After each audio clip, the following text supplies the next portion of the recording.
Olá, amigos, estamos começando mais um Mesa Podcast e hoje com uma personalidade que está fazendo 100 anos. Eu não disse pessoa, disse personalidade, porque são as indústrias De Vito hoje representadas pelo Marcos De Vito. Marcos, obrigado por estar aqui conosco. Uma personalidade e tantos 100 anos. Já a gente conversa sobre esse tempo. Agradecer também a presença do Marcos Escobar, presidente da ACE, economista, conhece muito do que se passa pelas empresas da cidade, e também o Israel Matos, que está aqui conosco para ajudar nesse bate-papo, falando de 100 anos de uma empresa, o que não é comum, né, Marcos? Não, primeiro, obrigado pela oportunidade de estar aqui e falar um pouco da gente. É um prazer estar com vocês aqui hoje. Prazer nosso. Não é comum não. 100 anos vamos dizer assim, não é para qualquer um, né? Se tratando ainda de empresa familiar num país como o nosso, tão difícil de a gente tocar com as dificuldades que se tem hoje das políticas que a gente enfrenta de diferenciamento, né? Então, não é fácil não. Você tem aí não só a luta contra todas essas diferenças, como também administrar pessoas através desses 100 anos, que não é fácil, né? Isso é complicado. Você tem toda a razão. Marcos, você está indo, ou a empresa está indo para a 5ª geração. A gente vê um monte de empresas por aí que não consegue fazer a segunda.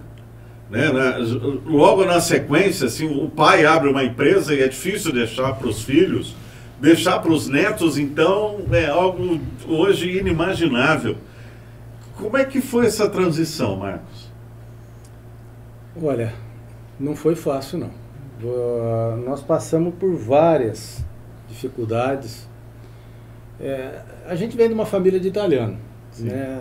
Família de italiano por si só vem daquele perfil, né, do comandante, né? E o filho vem, você senta, faz o que eu mandar. Você não pergunta, não, faz o que eu mandar. Sim. Então é mais ou menos essa pegada, né? Então você demora. demora. O filho ouve, né, Marcos? E você demora para pegar confiança. Você tem que mostrar que você é capaz. E não é em 1 ano, 2 anos, não. Isso leva tempo, né?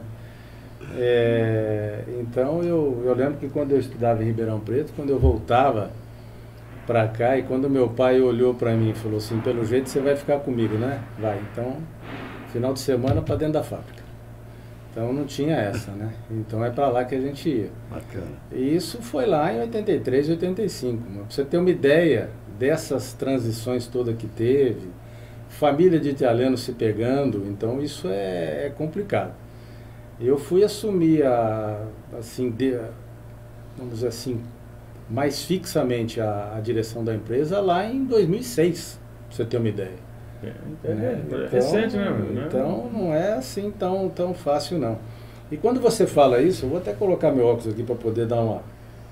Quando a gente fala no que você falou aí agora, eu tenho uns dados que eu trouxe aqui, de acordo com o IBGE, 90% das empresas do Brasil seguem o modelo familiar, né? 90%. E elas são responsáveis por 65% do PIB e dispõem de 75% da força de trabalho nesse país aqui. Mesmo com essa maioria toda aqui, seguindo o teu raciocínio que você falou, cerca de 70% não sobrevivem para a geração do fundador. Isso são dados do IBGE. Apenas 5% chegam à 3ª geração. E aqui 1%, estatisticamente, aqui nesse estudo, diz que chega à 5ª geração. Puxa, então você está fazendo parte do 1%. Então, segundo esses estudos aqui que me chamou a atenção, hoje a gente estaria fazendo parte do 1%. Sim. Né? E como você sente, Marco, fazendo parte desse 1% dentro dessas especificações? Olha, Israel, eu quando assumi, falei assim, bom, isso daqui agora sou eu que vou tocar. Isso foi um peso enorme nas minhas costas, porque o que chega, Marco, para você é o seguinte: bem ou mal, eles chegaram até aqui, sim, lá em 2006. Aí eu ficava pensando o seguinte: bom, eu tenho que deixar algo melhor para os meus filhos do que me foi deixado. Eu acho que é isso que a natureza tem que ser assim. Nós temos que deixar sempre algo melhor para aquele que está vindo. Evolução, né? Evolução. Mas o medo que tinha é o seguinte: bom, e se eu não conseguir? Aí, quer dizer, a imagem que vai ficar é o seguinte, bom, enquanto estava na mão dos velhos ou dos mais Sim. velhos, isso aqui durou. Foi só cair na mão do mais novo que matou o negócio. Sim. Então isso era um peso, uma responsabilidade danada, que eu sempre ficava com muito medo disso daí. Então eu sempre fui muito conservador também. Certo. Uma coisa que eu acabei fazendo, que eu acho que foi bom, é quando eu olhava para trás e que eu via aquela geração de italiano faz o que eu estou mandando, eu tentei fazer um meio termo, né? Então eu acho que eu delegava um pouco mais para as pessoas que eu confiava, e com a vinda da quinta geração que está comigo lá com o Lucas, eu fui um pouco mais diferente. Acho que eu sou um pouco mais diferente do meu pai. Apesar de ser conservador, eu acho que eu dou um pouquinho mais de espaço. Eu acho que essa mescla faz bem hoje. Ô Marco, eu queria entrar num ponto aí, eu acho que tem muito, principalmente cidadão catanuvense, eu também, acho que nós aqui da mesa, né? Para entender um pouco o início lá da história, né? Porque 100 anos aí que você vai fazer esse ano, se você puder comentar depois, né? Quando que vai ser, deve ter uma história muito, muito bonita, né? Que aconteceu desde a imigração aí dos teus bisavós, da tua família, né? Acho que deve ter vindo fórmula lá da Itália, né? De como fazer. Eu queria que você comentasse um pouquinho a história aí, como é que foi, que eu particularmente eu gosto muito da história, queria entender um pouco, né, a origem aí do refrigerante De Vito, né? Aí vem toda uma história dos italianos, né? Que a nossa cidade, a nossa região é muito forte, e que é um povo muito empreendedor, né? E um povo que é muito industrial, né? Acho que veio da crise da Revolução Industrial, lá da Itália, né? Da Europa, e esses nonos, quando vieram para cá, vieram com o DNA industrial mesmo, de fazer produtos, né? Que é uma característica muito da nossa cidade aqui, né? Então eu queria que você comentasse isso aí, como é que foi lá depois a gente vai mostrar algumas fotos aqui, né, também no nosso podcast, desde o início lá da fábrica lá, que acho que surgiu numa pequena loja aí, uma pequena fábrica, né, no centro da cidade, e toda essa trajetória aí, né, de como que foi, né, e que você pudesse comentar um pouquinho então desse início aí, que você lembrar, depois a gente vai apresentar as fotos aí também, né, algumas fotos, que deve ser uma história muito bonita aí, que é bom a gente até para resguardar, né. Ô Marco, a nossa empresa não é diferente de tudo isso que você falou aí agora, quando você comentou, vindo originário da Itália, com esse DNA de indústria, essas coisas aí tudo. A origem nossa é Tivoli. Tivoli fica 30 km de Roma. Tivoli? Tivoli. E eles tinham o quê? Eles produziam lá, naquela época lá, eles faziam licor. Licor, alguma coisa gasificada, alguma bebida alcoólica gasificada. Tinha algumas fórmulas lá naquela época não era refrigerante, eles chamavam ali de refresco, alguma coisa gasificada, que vinha junto lá com aquela indústriazinha de licor que eles tinham para lá. Quando vieram para cá, vieram realmente na bagagem, não só com as fórmulas, mas também vieram na bagagem com aquela força de tentar uma vida melhor para cá. Né? Eles desembarcaram lá, meu avô, meu bisavô, tudo com filhos pequenos. Aí conta aí a história que ali se perderam os irmãos, né? Então 3 irmãos ficaram mais ou menos por aqui, que era meu tio Amadeu, que na região ali de Marília, outro ficou aqui, mas eles perderam um irmão lá no desembarque, né? Que nunca acharam, segundo consta. Isso a gente não tem essa certeza. Isso em Santos, lá quando chegou em Santos. Lá, eles vieram para cá em 1901 e foram trabalhar numa fazenda de café, como sempre, aqui em Santa Ernestina, perto de Taquaritinga. E ali o meu avô, inconformado de ficar na fazenda de café, acabou indo para a cidade e arrumou um emprego numa indústria refrigerante. E como eles já tinham essa pegada de lá, né, ele começou a trabalhar lá. Essa empresa hoje não existe mais. Ela estaria fazendo hoje 106 anos, mais ou menos. E de lá eles vieram para cá. Vieram para cá, compraram uma maquininha de lavar garrafa lá.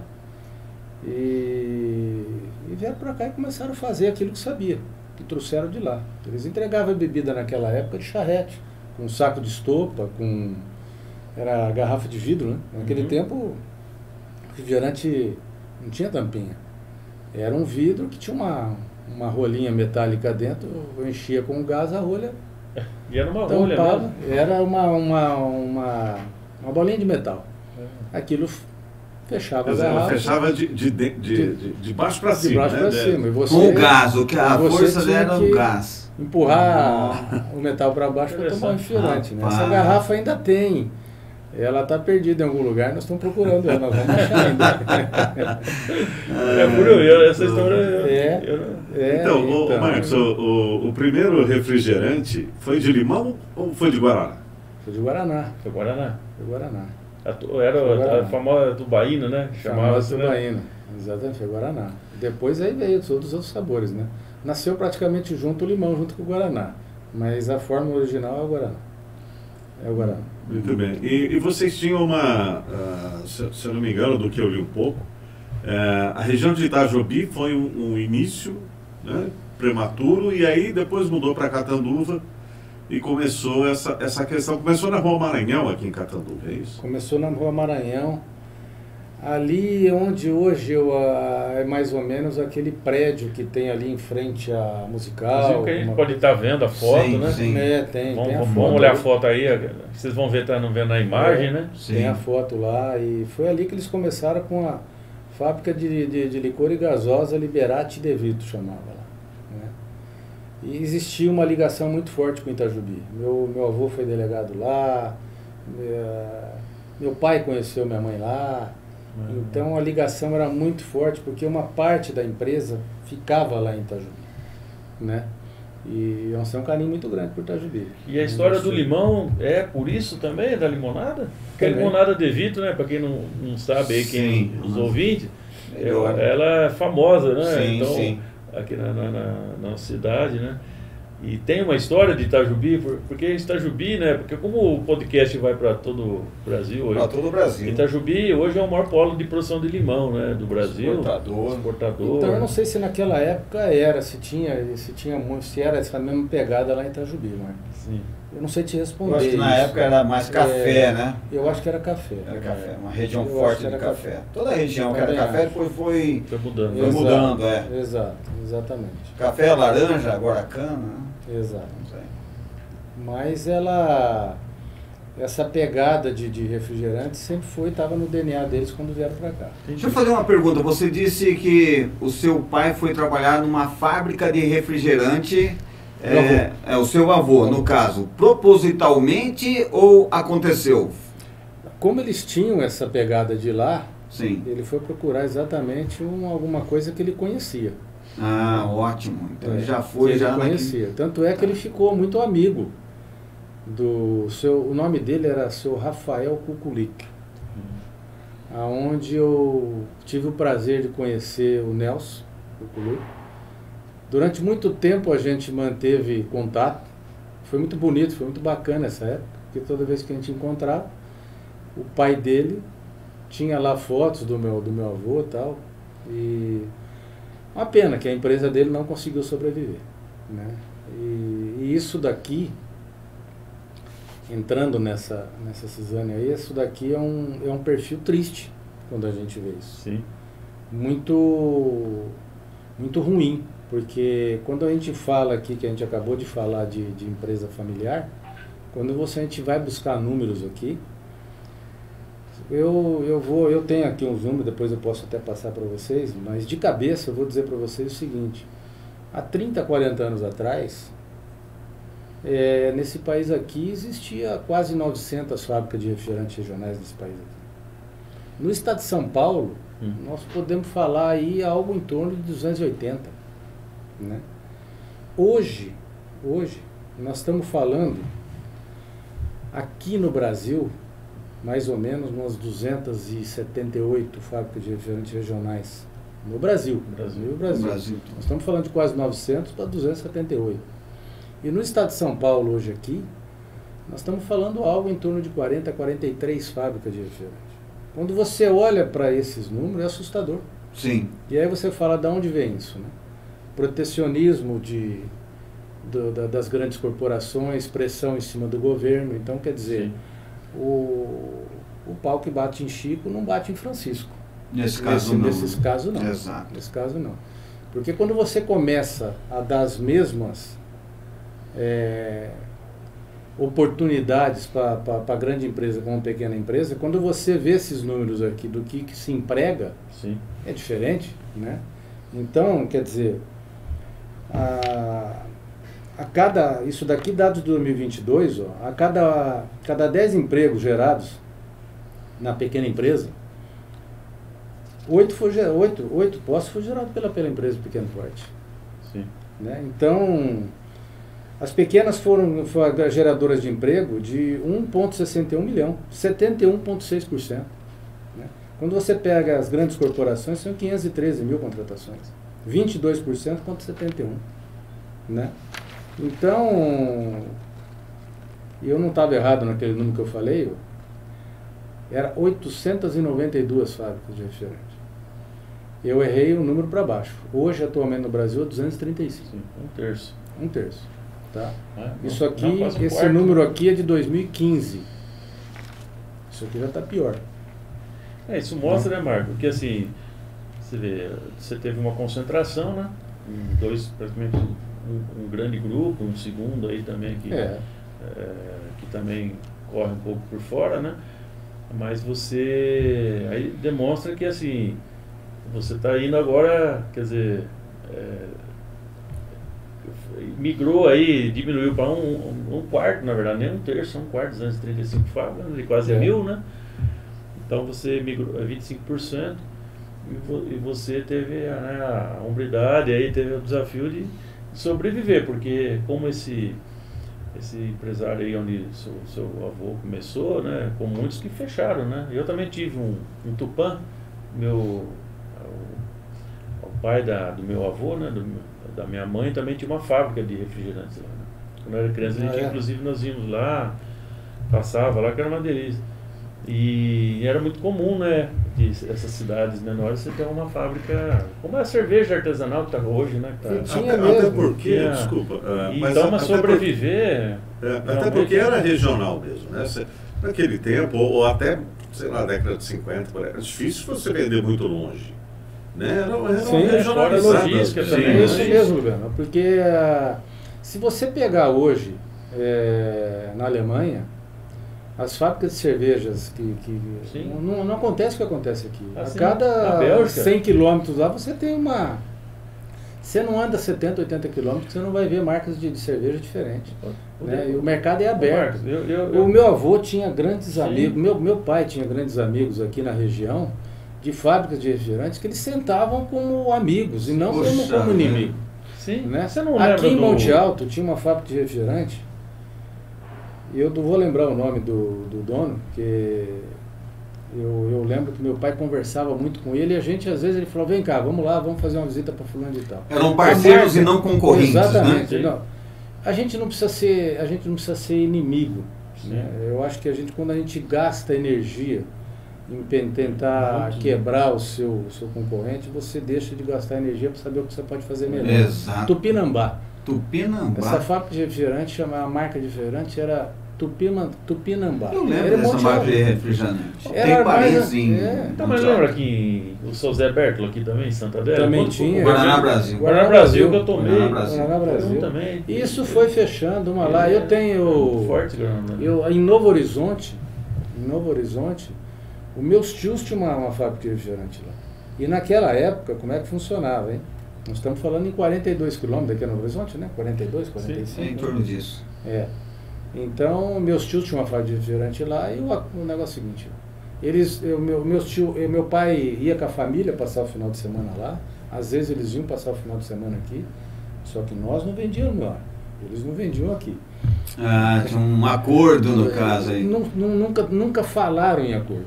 Olha, isso era respeito. Era respeito. Se tinha. Nunca ninguém fez nada, nunca ninguém escreveu nada que não ia vender lá. Sim, era puro simplesmente respeito no caso. Essa fábrica fechou. Depois meu tio tentou formar uma fábrica lá em Mirassol do Oeste, também fechou.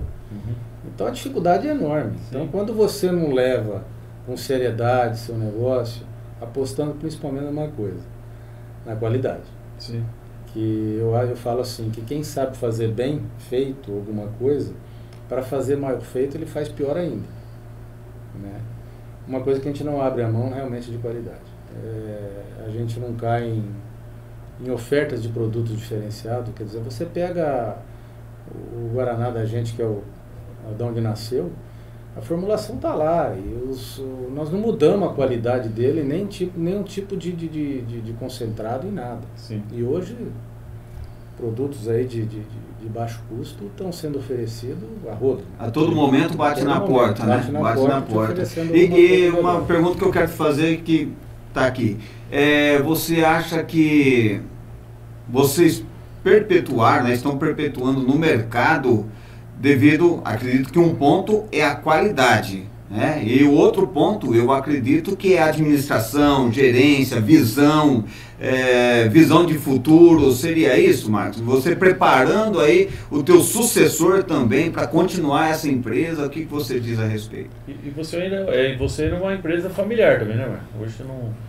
toda a família que toca, né? Toda a família que toca. Como que é isso? Continua também? Familiar, a empresa continua totalmente familiar, não existe ninguém totalmente. Lá dentro tá eu, tá minha esposa, tá meu filho que é a 5ª geração, Sim. tá minha prima, Sim. né? Então, eu acho que família é tudo.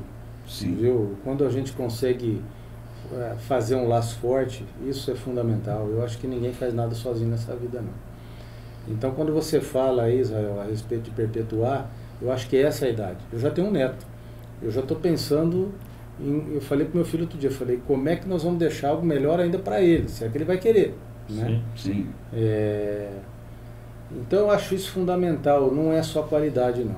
Eu acho que é exatamente você saber hoje respeitar o cliente, você respeitar o outro lado da ponta que é fornecedor, porque tem muita gente que não respeita o fornecedor. Legal. Né? Nós temos fornecedor lá de 30, 40, 60 anos. Né? Ele já sabe que ele não pode me deixar faltar nada, nem na alegria, nem na tristeza. Né? Nem na época agora da baixa ele quer vender, mas na época lá do verão ele também quer vender. Né? E lá ele vai ter bastante pedido, de repente vai faltar. Nunca me faltou nada, exatamente por causa dessa parceria, desse respeito que a gente tem. Sim. E eu vou tentar lembrar de uma coisa aqui que eu li há uns tempos atrás, que a pessoa falava assim da seguinte maneira, que a gente tem que matar um leão por dia. Aí eu li alguma coisa que dizia o seguinte, que a gente não tem que matar o leão. O cara falou que ele foi visitar um amigo dele de longa data e ele falou sobre isso, um cara muito experiente. E o cara falou para ele, não mate, cuide do seu leão, doma, conviva com ele.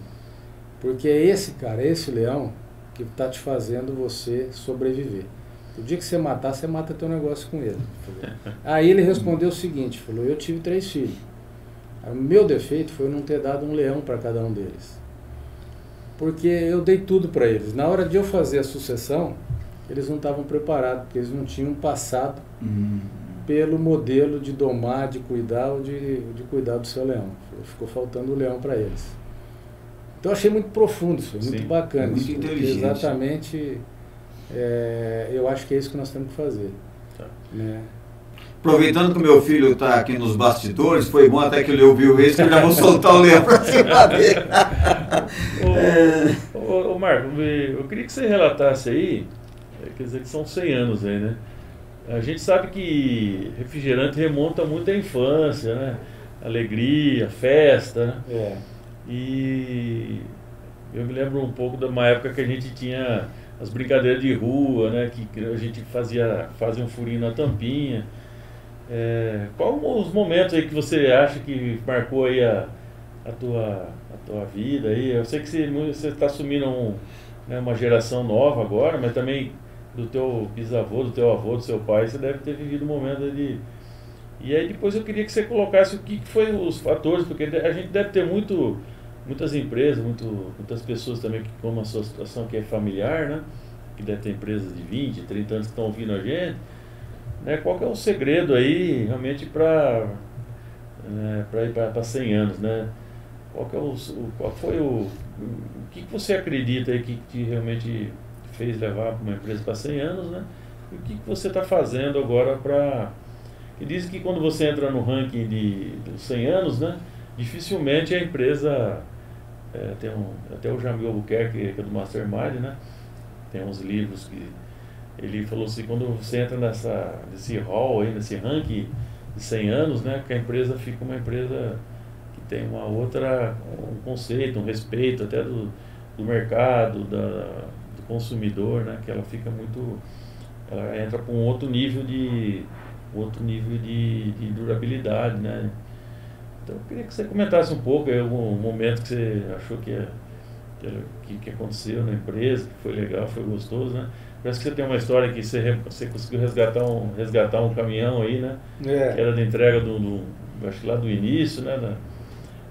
E eu queria que você comentasse um pouco aí pra gente saber um pouco dessa história aí. Bom, foi várias perguntas que você me fez ao mesmo tempo. Se eu me perder nelas, você vai me cobrando aí. Então vamos falar então desse quando momento. Você fala lá de trás, uma coisa que eu lembro bastante, que me marcou bastante quando você fala lá do que lembrava de antigamente, eu lembro que o meu pai são 4 filhos, né? Então, bastante netos. Então, eu lembro que aquela molecada, eu era um pouquinho mais velho, mas nunca...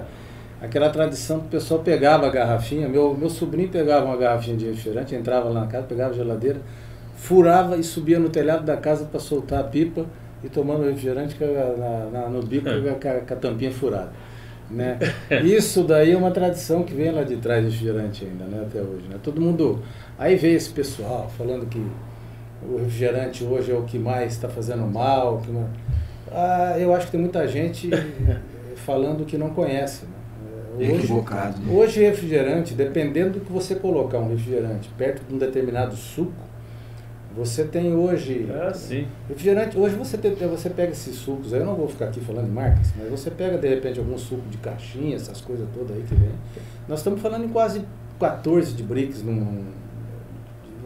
a quantidade de açúcar que tem lá. O refrigerante já tinha, exatamente, o refrigerante nosso já tinha menos do que isso. Hoje o refrigerante nosso foi abaixando de açúcar, foi abaixando. Hoje nós estamos com 30% de redução de açúcar no total. Puxa. Então, quer dizer... Então, hoje nós fomos evoluindo junto com isso aí também. Eu acho que não é o açúcar que é o problema. Porque, assim, às vezes é a quantidade que as pessoas... Às vezes vai tomar... Então, tudo que você ingere em excesso vai fazer mal. Quando a gente fala em futuro, e quando você fala que a empresa entra aí num outro rol, eu fico mais preocupado ainda, porque eu acho que eu falo assim, a gente não pode viver do passado. Eu não posso achar que só porque a empresa vai fazer 100 anos que agora ela vai caminhar sozinha. Não é assim. Eu acho que agora a responsabilidade cresce mais ainda. Agora é que a gente tem que colocar lá para o meu filho, para quem vai vir, exatamente a responsabilidade daquilo que eu falei lá atrás. Falou, até aqui a gente foi. Daqui para lá você vai começar, né? Não que eu queira sair, eu acho que eu tenho muita lenha para queimar ainda, mas vai chegar um momento, e vai começar a chegar um momento que ele vai ter que assumir. Sim. Né? E aí vem a responsabilidade. Eu acho que aí vem exatamente aquilo que a gente criou através de todo esse tempo. Né? Foi exatamente de levar a empresa com seriedade. Né? A empresa nossa hoje é uma empresa limpa. Ela não tem não tem uma dívida, não tem nada. Então é uma empresa bem sólida, pequena. A gente reconhece que é uma empresa de pequeno porte. Às vezes eu olho para trás e eu fico assim pensando, eu podia ter feito mais. Né?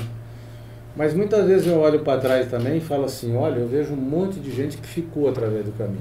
Sim, né? sim. E quando eu olho para frente, eu vejo poucas acima da gente nas condições que nós estamos. Não estou falando em tamanho. Né? Eu estou falando nas condições que nós estamos. Então, eu acho que esses valores é que tem que ser hoje perpetuado. Sim. Né? Eu tenho muito medo da geração que vem pela frente. A geração do celular. Né? Eu me preocupo muito com isso. Sim. Muito porque hoje você pega essa garotada olhando o celular o tempo todo. Você não consegue interagir com essa garotada. Isso me preocupa muito. Porque os valores lá de trás a gente... Exatamente isso. Eu olho para trás e eu vejo os professores que eu tive, que não apanhavam em escola de sala de aula. O meu pai entregava lá porque ele sabia que aquele cara iria continuar a educação que eu tinha lá dentro de casa. Sim, sim. né? E quando a gente chegava, que tomava uma dura de um professor, a dura lá era pior. Não chegava lá reclamando, não, porque ia ser pior. Era dobrado. Era dobrado. Bom, Marcos, a gente está comemorando 100 anos da empresa, e o Marcos tocou num ponto bastante interessante, que é um pouquinho do resgate da história da empresa, do caminhão que foi resgatado. É verdade. E como é que foi essa história do resgate desse caminhão, das caminhonetes? Com a proximidade dos 100 anos, a gente tem umas fotos antigas lá na fábrica lá. E eu lembrava de uma caminhonete que quando eu era molecão, o meu avô andava com ela para a rua, vendendo refrigerante com ela para a rua, né? Essa caminhonete era uma caminhonete de 1958. Eles falavam Marta Rocha da caminhonete, se não me engano, que era a primeira Chevrolet que chegou. Chevrolet Brasil. A Marta Rocha que foi a... eu não lembro se era eu não lembro se era mais ou menos isso, sabe? Eu não lembro se era mais ou menos isso, que é, se eu estou enganado, se eu estou falando alguma coisa. Eu tinha alguma coisa assim que chamava caminhonete. Mas era a Chevrolet Brasil. Mas eu não achava. Eu achei uma outra caminhonete que acabou não dando certo o negócio. E quando não dá certo uma coisa é porque está chegando a outra que é para dar, né? E aí apareceu um senhorzinho lá na fábrica um determinado dia, oferecendo, dizendo que ficou sabendo que a gente estava procurando uma caminhonete, dizendo que aquela caminhonete foi do meu avô. E por coincidência nós tínhamos lá um vendedor muito antigo com a gente, que acabou investigando o cara, de onde você é, onde você tinha, qual que era o bar, e as coisas batiam. E a caminhonete era carroceria de madeira, era bege, era tudo do mesmo jeito, 1958, Chevrolet Brasil. Eu falo assim, se ele foi lá com a intenção de me enganar, ele fez um bom trabalho. Eu comprei a caminhonete. E foi restaurado. Comprei a caminhonete naquele dia, pelo que ele pediu, naquele momento, naquela hora. Uau. Essa caminhonete ficou 2 anos, 2 anos e meio. A gente ficou fazendo, buscando o que ela era antigamente. A caminhonete ficou assim, a coisa mais linda. E essa caminhonete veio para completar aí esses 100 anos, né? E a gente recuperou tudo nela. Inclusive na porta dela tem lá Rua 13 de Maio, onde ela estava, onde ela fazia o percurso dela lá. E o número de telefone era 328. Então tem lá o fone, 328, Rua 13 de Maio, 879. Isso mostra que tinha muito pouco telefone naquela época, né? A caminhonete ficou realmente muito bonita. Ela ficou um show. Ainda nessa linha do resgate da história, De Vitor, bom, você falou que começou com Guaraná, depois veio o limão, me lembro das peruas combis que vendiam refrigerantes, quer dizer, a logística era uma logística pautada pelas limitações da época, né? Você tinha que fazer o que dava para fazer. Exatamente. E tinha um limite ali. Agora, o que veio depois? Como é que foi o crescimento de sabores ou o crescimento da empresa, De Vitor? Bom, ela sempre foi baseada em refrigerante de vidro, garrafa de vidro, né? Lá na década de 90, mais ou menos, se não estou enganado, começou a vir essa história do PET, né? Um pouquinho antes até. E o PET veio para acabar com o vidro. E hoje, realmente, o vidro hoje, ele representa na área de refrigerante muito pouco. Percentual. E para isso, então, a gente foi desenvolvendo novos sabores. Naquela época a gente tinha Guaraná e limão, fim de papo. Não tinha mais nada. E aí, então, se é para fazer alguma coisa nova, a gente foi evoluindo. Isso veio laranja, isso veio uva, veio citros, né? Recentemente agora a gente acabou resgatando uma fórmula antiga nossa que estava há muito tempo parada e a gente acabou fazendo a tubaína, David. Isso é uma formulação antiga também. Ela tá lá. Não, a tubaína é uma marca, mas a tubaína na realidade é um sabor, né? Que se tinha que... Então, mas a marca tubaína a marca tubaína ela é registrada Jundiaí, ele foi Jundiaí, eu acho que o Sr. José, ele foi meu cliente. E aí então a gente resgatou um pouquinho desse sabor antigo, né?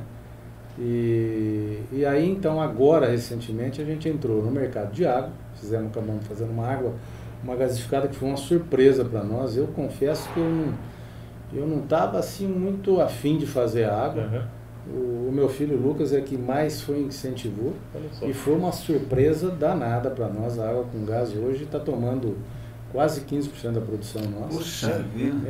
E aí então, junto com isso, a gente veio com energético e com água tônica. Então, isso acabou trazendo um portfólio um pouco maior, Sim. para dar um pouquinho mais de sustentabilidade na empresa. Muito bom. Uma coisa que me chama a atenção é que você está falando da água, mas a água não é uma linha só, né? Você tem a água com gás, você tem a água sem gás e você tem a água saborizada. Sim, junto com essa água com gás, a gente acabou desenvolvendo uma água com gás e limão. Ela não tem açúcar, não tem nada. Uhum. É um outro produto da gente também. Né? Você está com um portfólio grande. Portfólio grande. É um clube soda, só que com sabor, com toque de limão. Certo. Né? É um produto bem agradável, bem interessante. E quem que é seu carro-chefe? É o Guaraná? Ainda é o É o Guaraná. Guaraná. Ainda é o Guaraná. Responde a quanto hoje? Corresponde hoje a 50% do faturamento. 50%?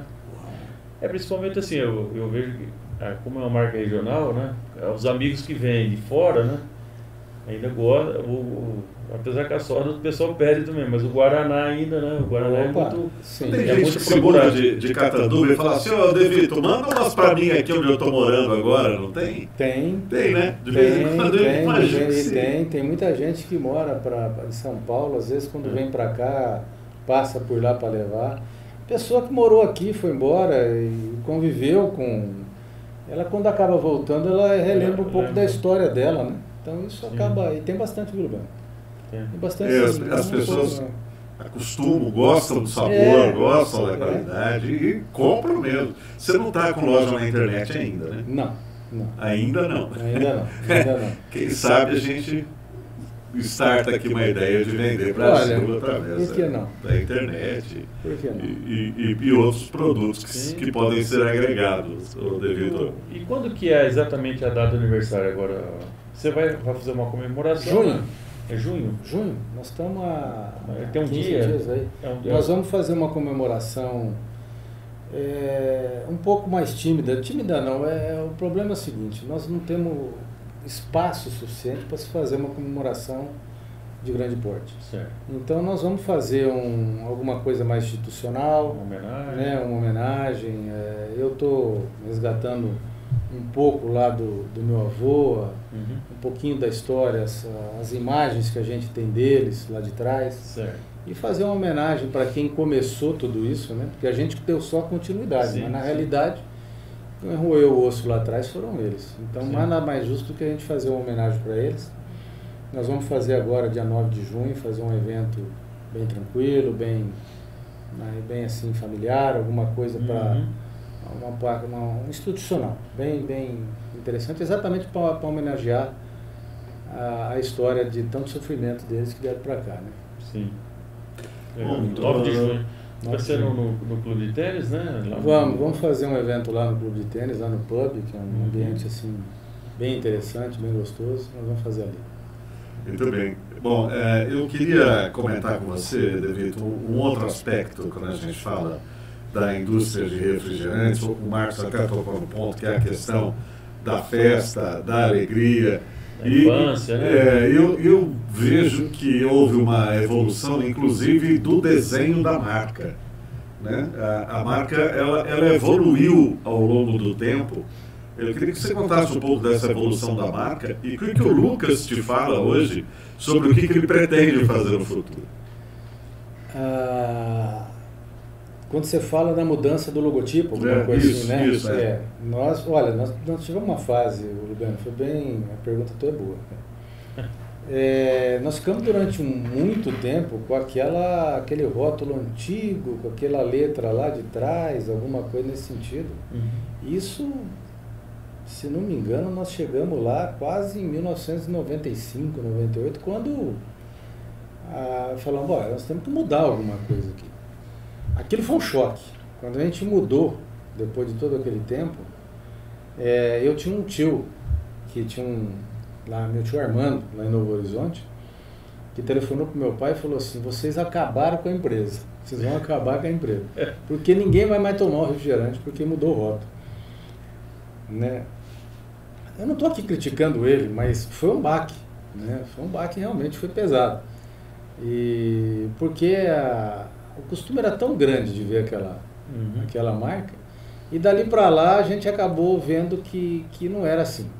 Quando você tem um produto que ele é de qualidade, uma empresa sólida, que é possível você fazer algo diferente, né? Sofremos em determinado momento, tivemos que falar, olha, nada mudou. Não mudou de dono. Estamos de roupa nova. Não mudou nada. Que era as 4 letras, é isso? Essa foi depois. Foi depois? Foi depois. Você fez uma mudança. Aí depois, quando a gente mudou para aquilo, aí então tinha um outro pessoal estudando alguma coisa mais bacana, mais inovadora.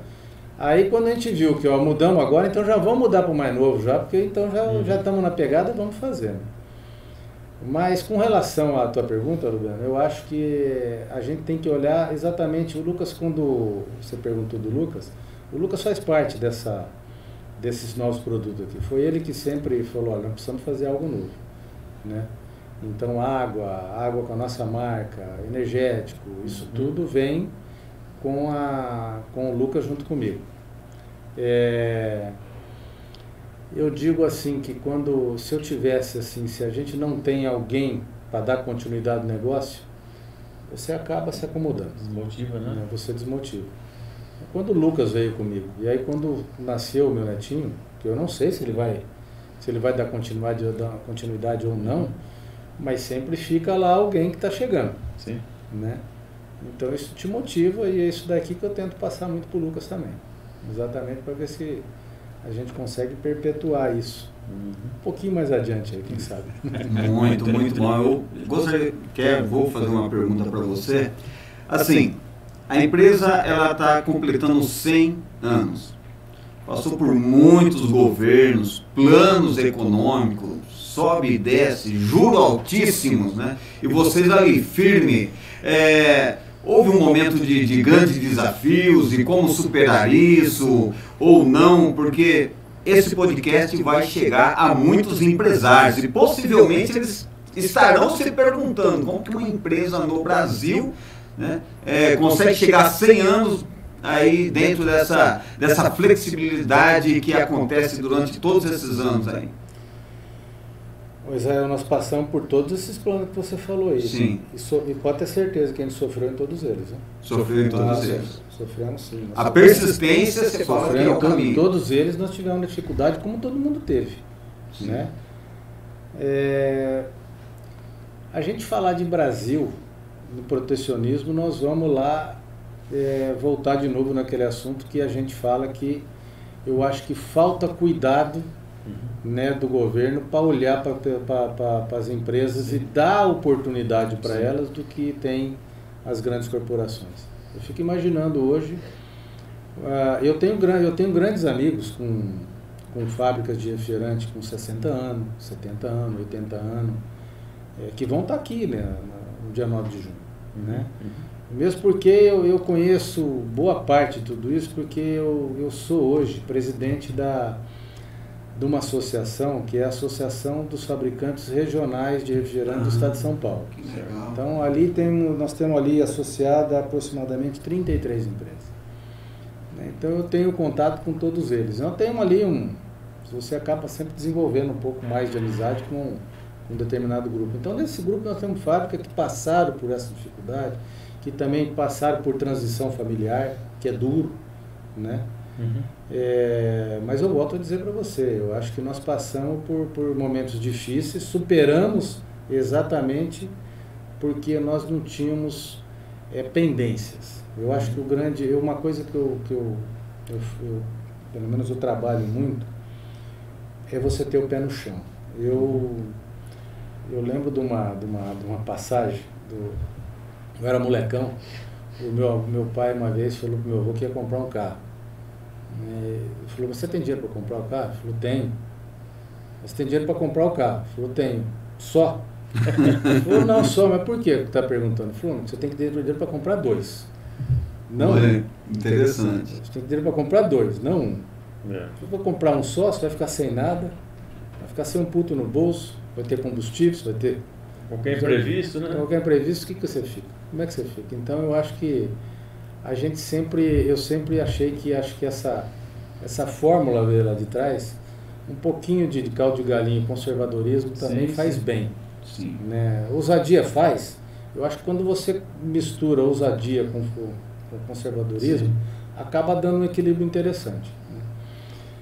Agora com a pandemia, foi uma situação terrível, né, para a indústria. A primeira coisa que veio na cabeça, fecha tudo, acabou.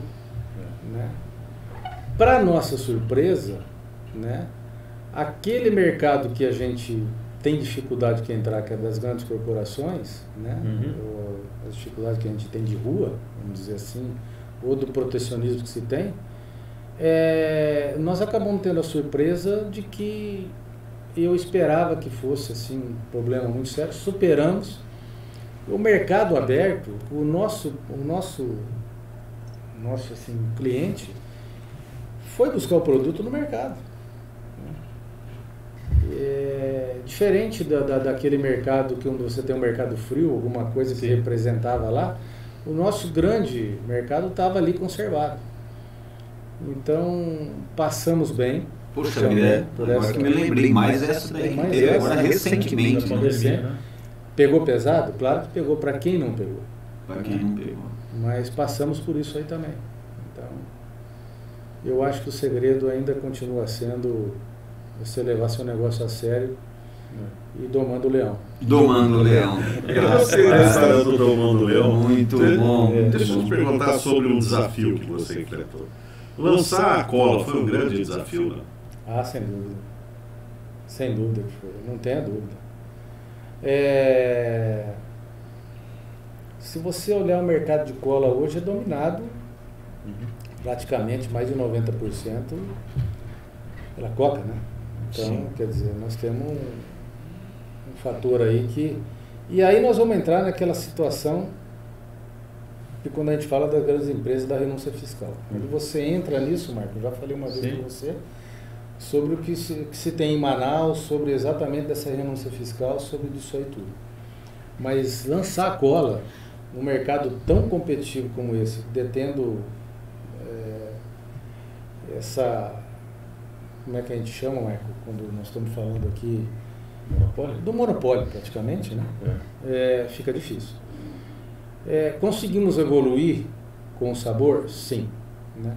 Eu acho que ainda tem muito para crescer no sabor. Nós temos a Black Cola nossa, tem um sabor hoje muito agradável, mas ela precisa penetrar nesse mercado tão fechado que é complicado. Eu acho que ela tem ainda muita força para vir. Né? Isso aí nós vamos trabalhar bem nela. Mas é um produto espetacular. Sim, eu gosto da Black Cola. Me lembro do lançamento. Vocês fizeram uma campanha ousada. Fizemos. Né? Não foi uma campanha assim, foi muito ousada. E a Black Cola, ela tem um negócio interessante. Você vai lembrar que uma vez nós tivemos, você me perguntou isso no bate-papo aqui, que nós tivemos aí uma marca de cerveja. Isso. Né? Esse grupo, nós temos um grupo aí de 8, 7 fabricantes que a gente desenvolveu marcas em conjunto. E a gente faz produto juntos. A Calena, que era essa marca de cerveja, fazia parte desse grupo. Não conseguimos evoluir com ela aqui. A Calena está lá no sul, indo bem. Lá na região de Sarandi, ali naquela região ali de próximo de Santa Maria. E ela está indo muito bem lá. Mas aqui ela não emplacou exatamente por causa desses outros problemas que a gente está dizendo aqui agora. A Black Cola não é fabricada só aqui.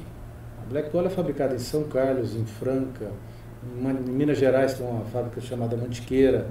Então nós temos 4, 5 fábricas ali fabricando a Black Cola também. Essa marca acabou saindo daqui de Catanduva e ela também ela pulou para outras cidades. Alcançou outras regiões, hein? Tem alcançado. Eu acho que ainda tem muito trabalho para fazer em cima dela. Mas é bacana saber que ela nasceu aqui, um grande desafio, numa campanha ousada e está indo. Quer dizer, ela está abrindo o mercado. Né? Eu torço muito para ela se consolidar. Quem ainda não tomou a Black Cola, então é gostoso. Eu curto. Obrigado. Eu gosto muito da água com gás também. Né? Curto muito. Acho que são produtos maravilhosos, que vocês foram ousados e tem que ser assim, né, Marcos? Quem fica parado é poste. Né? Não tem dúvida. E fico feliz em ver o Lucas. com novos desafios. É. Né? Não é assim, ó filho, faz isso. Ah, pai, eu faço. E não cria, não inova. E ele, pelo jeito do que você está falando, ele vai em frente. Vai, se Deus quiser. Eu acho que ele conseguiu, assim, ver, ele olha para trás e vê as dificuldades, ele participou uma boa parte dessas mudanças, né?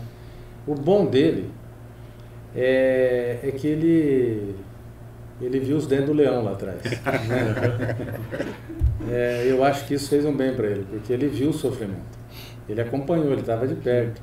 Ele viu as transições, ele viu a família de italiano se pegar, vamos dizer assim, se ajustar. Então ele viu os dentes do leão. Então ele sabe que hoje ele tem exatamente essa pegada que nós estamos falando, que ele vai ter que tratar. Do leão. Do leão, legal. E o bom é que ele abraçou essa causa, né? Tá indo para cima, inovando e tal. E você, sendo assim, sabendo que tem alguém que você pode contar, que você confia, te dá a condição de trabalhar com algo no paralelo, de repente, algum hobby. Você estava até me contando que vai ter um evento agora, né? No qual você está não patrocinando, mas você está fazendo esse evento, desenvolvendo esse evento. E você falou, Israel, seria legal a gente tocar no assunto, no caso no tênis, vai ser no clube de tênis, né? Nós entramos aqui, nós estávamos falando exatamente de desafio, foi só isso, o papo surgiu porque o Marco falou das mudanças que estava tendo aqui. Eu falei para ele, né? Que ele está de parabéns, o Marco, aqui pelas mudanças que ele está fazendo. Ele falou, não é o clube de tênis. Falei, mas não é assim, não é por aí também, não. Nós também, foi até um dos motivos, claro que tem outros motivos, mas um grande motivo também você é um associado antigo, né? A Associação Comercial de Catanduva também, né? Nós vamos fazer 93 anos agora em agosto, dia 10 de agosto. É uma empresa que também é uma associação que praticamente veio junto com a fundação da cidade, né? Como a Devito, nós temos aí algumas empresas. A gente estava até discutindo aqui, a gente não tem o histórico que a gente está vendo aí, a gente conversa com as pessoas mais antigas da cidade. A gente acredita que você aí, a sua empresa é a mais, hoje assim, que está realmente sobreviveu, que está funcionando, é a sua empresa, né? E a gente quer comemorar, porque assim, nós também, aqui na associação, você sabe, a gente passou um momento muito difícil aqui também, a entidade aí de novo vai buscar um século, né? Nós quase fechamos, aí a gente está com um grupo de empresários, uma diretoria sendo apoiados, né? Não é... Eu venho recebendo bastante elogio, mas falo assim, olha, eu também, se eu não tivesse aí uma diretoria que está me ajudando também, nós somos 7 hoje, né? São em torno de 42 conselheiros que me apoiam, me ajudam, né? Porque foi um comprometimento.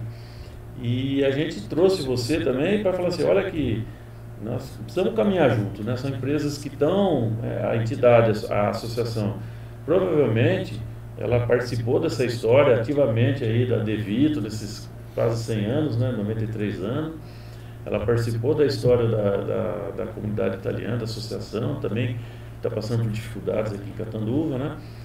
E a gente também quis trazer você aqui para falar, olha que bacana, né? Vamos comemorar, né? Olha, isso é um marco, né, para a cidade, para a população, é um marco, inclusive, para os empresários, né? Que é possível, né? É que você falou, se você trabalha, gosta do que faz, tem um monte de desafio, né? Desafio de família, desafio de país, desafio de um segmento que é concentrado, né, em uma grande empresa, até um desafio de gente, de matéria-prima. Então, mas assim, se a gente tiver um foco, né, tiver um caminho, tiver uma sinalização que a empresa é séria, então eu fico muito grato de tê-lo aqui. A gente realmente quer parabenizar você, quer realmente falar, olha só, gente, já temos que valorizar, não é porque estamos na sua frente, né? Tem que valorizar uma empresa dessa que gera emprego, gera receita, briga todo dia aí com tudo, com essas situações que eu falando, né? E então a gente quis trazer você realmente para agradecer você, para parabenizar você, o teu empenho, a tua família, porque assim, você também é um empresário que precisa ser motivado nesse país, né? Na nossa cidade, inclusive, né? Nós temos várias dificuldades, né? Não queremos entrar no campo político, né? Nós somos uma cidade muito industrializada, que tem uma logística fenomenal, temos água, né? Produzimos energia, mas a gente percebe que também o que a gente vê em outras cidades, né? Falta um pouco de planejamento para o empresário, a parte tributária aqui é muito cara, né? O custo aqui é caro para quem é empresário, não é só indústria, não. Hoje eu estava num comércio aí também. Então, é isso que a gente queria. Quer dizer, nós somos 7 anos mais novos, né, que você, né, mas realmente é uma homenagem que a gente gostaria de tê-lo aqui conosco e parabenizá-lo, porque realmente a gente foi muito orgulhoso, né, de tê-lo como associado e como uma empresa, né, tão respeitada que você tem aí, né, para a nossa cidade. Marco, eu agradeço muito a oportunidade. Eu pegando um pouquinho do que você falou, eu acho que ninguém faz nada sozinho. Você falou que você tem uma grande diretoria. Eu acho que para a gente chegar nesses 100 anos aqui, eu não posso deixar de agradecer a Catanduva e região que nos abraçou. Que se não fosse a Catanduva e região que nos tivesse abraçado, eu não estaria fazendo 100 anos hoje. Se eu não tivesse a minha equipe de trabalho, junto com a minha, nós estamos aqui hoje conversando, mas alguém está lá trabalhando pesado para manter a empresa. Então, se não fosse aquela equipe que eu tenho, de produção, de vendedores, de administração, que eu agradeço muito, porque eu tenho uma equipe muito boa, muito fantástica, muito boa mesmo. E eu também não estaria fazendo 100 anos. Né? Eu falo assim, eu sou juiz caseiro, eu sou bairrista. Se eu fosse apitar um jogo de futebol aqui dentro de Catanduva, caiu fora da área, eu vou dar pênalti. Então, eu gosto muito de comprar aqui. Eu não saio daqui a não ser que eu não ache alguma coisa aqui dentro. Eu acho que é assim que nós temos que pensar, né? Eu acho que é assim que nós temos que pensar regionalmente, estadual, no estado e no Brasil. Nós temos que ser pensar dessa maneira. Nós temos que valorizar o que é de casa, o que é daqui de dentro. Você está falando é como o europeu pensa, como o americano pensa. Você vai no Japão, é assim. Primeiro prioriza o local, depois a região, o estado, depois o país, né? Depois é o importado. Por quê? Porque fica aqui, a renda fica aqui, a geração de emprego fica aqui, né? É mais fácil, né? Então é isso aí, é por isso que a gente quer trazer, vai trazendo você, vai trazer outras empresas. Realmente, ainda talvez a gente se surpreende com o que a gente vê aí na nossa cidade. Eu acredito ainda que, não estou falando que a sua empresa não tem qualidade, talvez tem muita gente ainda que não conhece o produto DeVito, que não sabe que é uma empresa que tem 100 anos, o que ela passou, né? Que ela tem talvez uma água saborizada agora, né? Que você ainda acha que só tem um Guaraná. Então a gente precisa realmente divulgar, né? E é o papel nosso aqui da associação realmente para ajudar. Né? E da mesa podcast, né? Tá mostrando aí para o pessoal que os empresários de Catanduva estão evoluindo, crescendo. Isso que eu acho bacana, esse ponto que o Israel tocou, DeVito. A gente não fica parado, a gente cresce. Você teve ousadia de trocar marca 2 vezes, teve ousadia de lançar sabores, está com um portfólio amplo, continua batalhando pelo mercado e pela qualidade. Por tudo isso, a nossa homenagem a você e às empresas DeVito. E eu quero muito desejar sucesso a você, ao Lucas, que você tenha uma continuidade muito feliz. Quero agradecer ao Marcos Escobar, presidente da Associação Comercial, economista, aqui conosco, levando esse papo, ao Israel Matos, essa grande pessoa, grande personalidade que está aqui conosco também, e a você, seu Antônio Marcos DeVito. Muito obrigado. Eu agradeço mais uma vez a oportunidade, torço para todos vocês, torço para Catanduva, torço para a Associação Comercial e torço para que a gente tenha energia para mais 100 anos. Obrigado. Que bom. Obrigado.